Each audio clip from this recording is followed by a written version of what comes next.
Hey guys, today we're going to be comparing the SIG 229 versus the SIG 226. We've done individual reviews on both of these guns.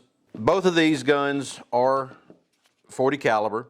The 226 is the full size and the 229 is the compact version. If you just put them up against each other, you can tell that the 226 is longer and it's a little bit taller. Both guns are clear.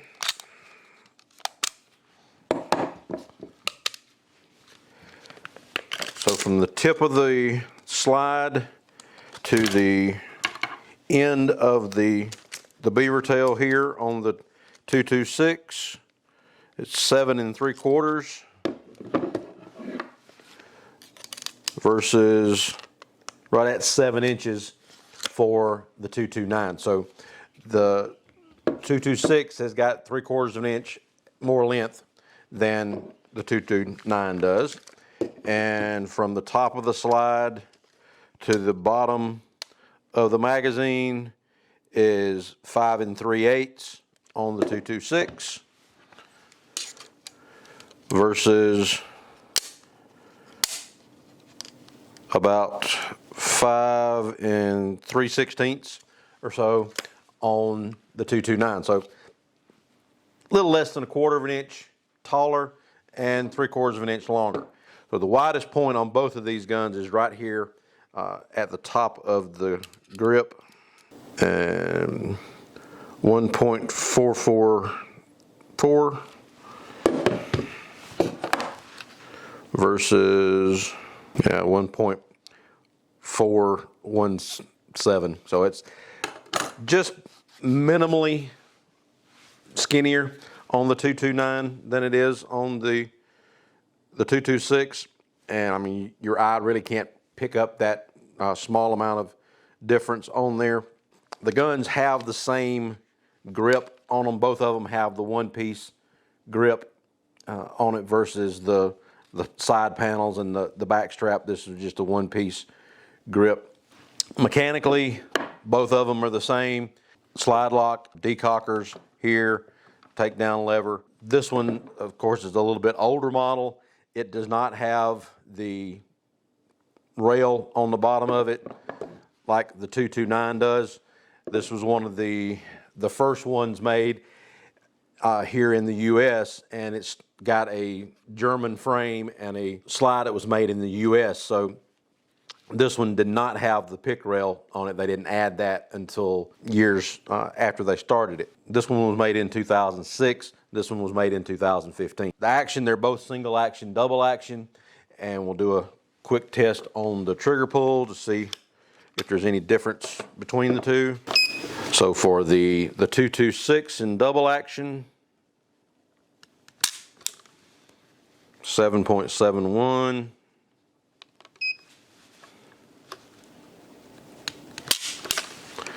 7.7, 5.7.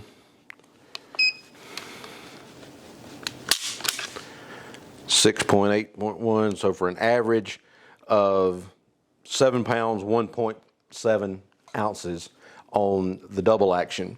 Okay, for the single action,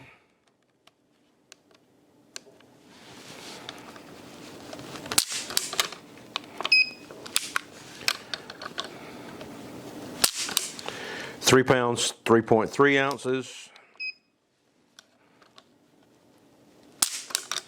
3 pounds, 5.7.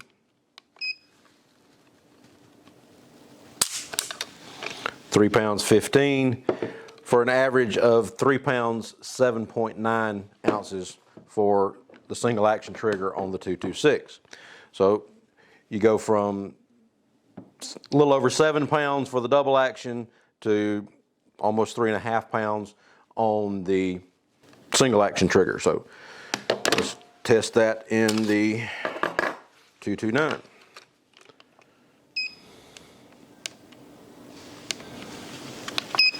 Okay, double action, 7 pounds, 7.1.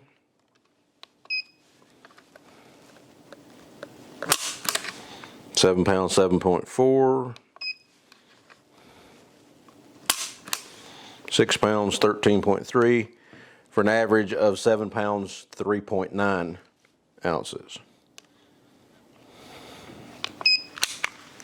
Single action, 2 pounds, 10.6.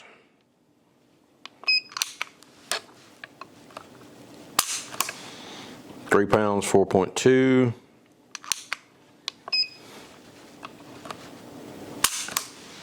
3 pounds, 3.4, for an average of just a little over 3 pounds for the single action trigger. So the trigger's pretty much the same on both of them. They both have a little over 7 pounds for double action and right around 3 pounds for single action. So the standard magazine in both of these guns is a 12 round. This is the magazine for the 226, and this is the magazine for the 229. There's just a little bit of difference in the height there, but they're both 12 round magazines. 2 pounds, half an ounce for the 226. 1 pound, 15 3/8 ounces for the 229. About 1 ounce difference in the weight between the two guns. So not a huge amount of difference there. For this one having a little bit longer slide and just a little bit more grip on it. They both feel about the same, not a whole lot of difference between the two, and I like the way both of them shoot. We'll take them out on the range here in just a few minutes. The main difference between those two, this is the full size duty gun, and this one was actually a police trade-in because I got one of the magazines says for law enforcement use only, so I'm pretty sure this one was a police trade-in. The 229 they sell as the more compact version, as the one that you would use for more concealed carry, since it's a little bit easier to get it concealed than something that's a little bit longer both directions. You can use the 229 as a duty gun or a concealed carry gun, whichever way you want to carry it. And they both have night sights. I've changed the sights on this one because the original SIG sights that were on this one had dimmed so much because it was an older gun. Tritium wasn't showing up a whole lot anymore, so I went ahead and changed it and put some new Trijicon sights on this one. And if you want to see that video, of course, we can link that one. This one still has the original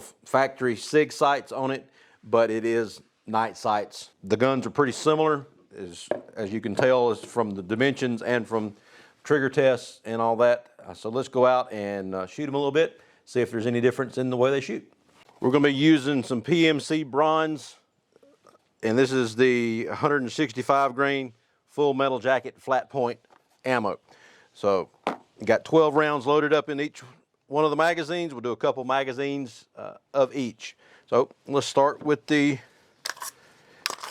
226.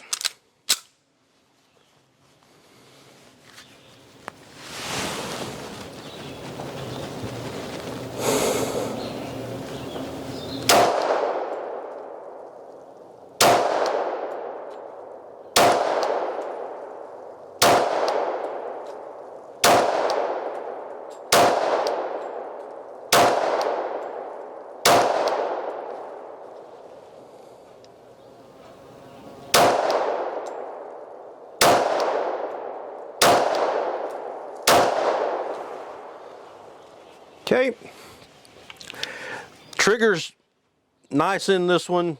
It's very smooth, no grit or anything in it, and it's a very easy gun to shoot. The weight feels good in it, and it's a really good, well-balanced gun. So let's put this last magazine through it.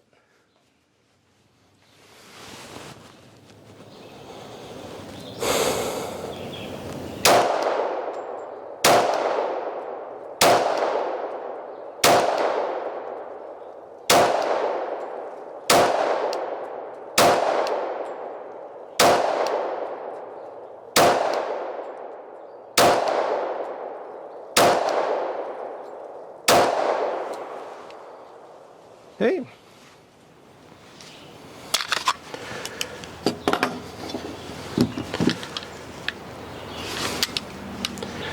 So the shot pattern on that one, I'm still staying within the 9-10 ring there. A little bit more to the left. I may not have the sights adjusted quite right when I redid the sights. I may need to adjust them a little bit to get them back right in center.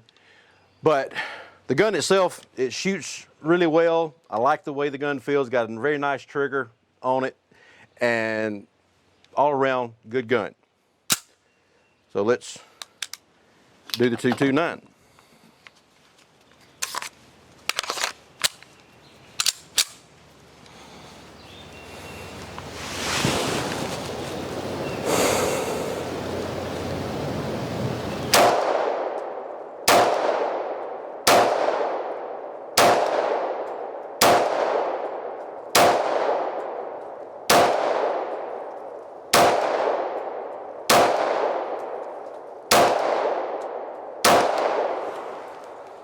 Okay.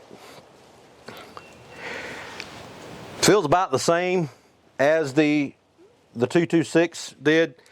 It's really no more recoil than the 226, even though this one's an ounce heavier. That ounce doesn't make a huge amount of difference. But, whoop, missed one. Okay. Thought we'd got all the last round there.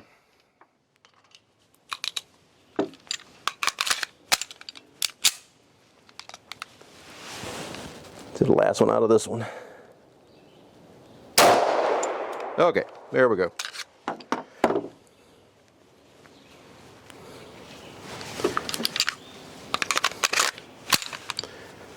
Okay, let's go ahead and do this last magazine.